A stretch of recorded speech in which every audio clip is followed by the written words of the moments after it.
If you're looking at how to become sensitive to life, how to become perceptive, then what you put into the system becomes very important. If we watch the body with what sort of food the body is most happy, you will naturally notice vegetarian or plant-based food.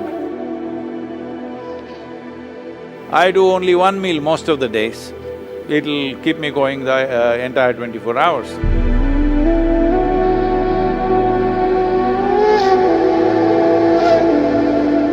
So, could you just explain to me why so many people in India are vegetarian and the importance of food and fruit in your general day-to-day life? Right now, approximately 38% of India's population are pure vegetarians traditionally it's like that. Let's say about 50 years ago, nearly 60% were vegetarians, but Western educated doctors have been telling people, if you don't eat meat, you won't get nourishment, you have to eat some meat. So, because of that, some meat has come in, but still in India, meat eating is not like how it's in the West. It is only a side dish, even for non-vegetarian people, it's only a side dish. But why vegetarianism is, we see if your survival is under threat, your entire life is about survival. Once survival is taken care of, now you wonder, what is this all about? Because when survival is in question, it looks like when your survival is fulfilled, everything is going to be great. But once survival is taken care of, you realize that is not the truth. Your life is longing for something else. So survival was very simple and easy, it was a rich land, people survived well. Because of that, they started looking inward and it started developing various things, and one important thing is, nearly 70% of the country's population was always actively spiritual.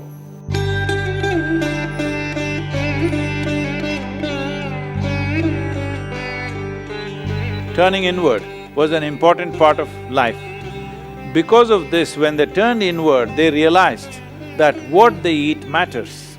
If you just want to be all beefy brawn, then you can eat lot of meat and just grow muscles and fight with each other.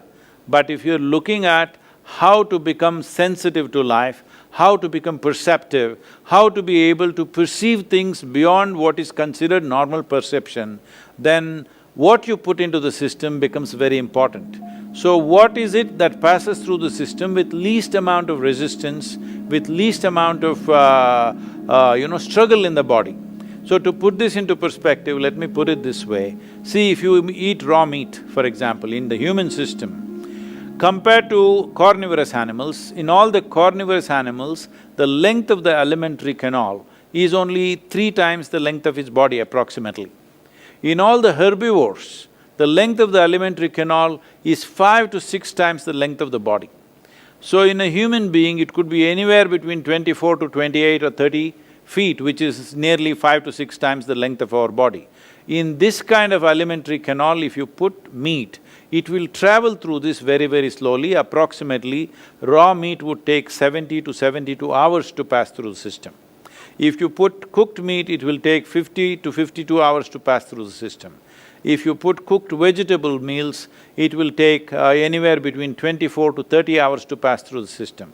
If you put raw vegetables into the system, it will take 12 to 15 hours to pass through the system. If you put fruit into the system, it will take 1.5 to 3 hours to pass through the system. So, we started recognizing what is that food which happens in the body with least amount of residue, least amount of impurities, and passes through the system very quickly, because in yoga this is an important thing, we all manage this even now. If we eat anything, within 2.5 hours we must be hungry, our stomach must be empty. But we won't eat. Stomach is empty, but we're energetic, so we don't eat.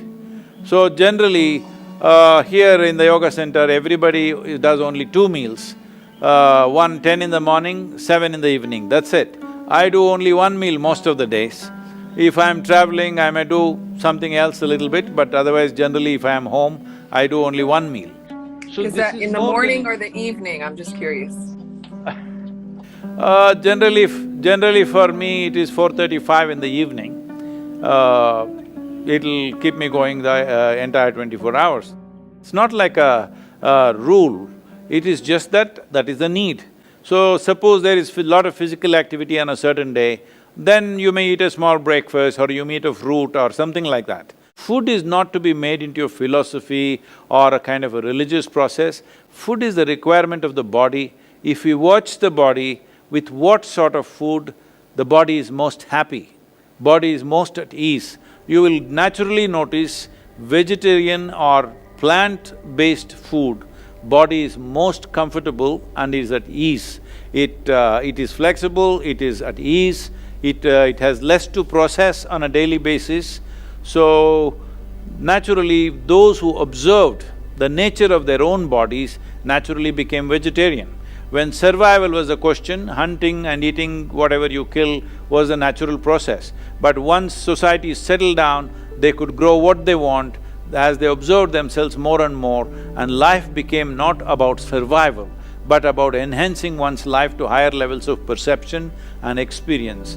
Then turning vegetarian will naturally become… it's a natural process, it is bound to happen everywhere.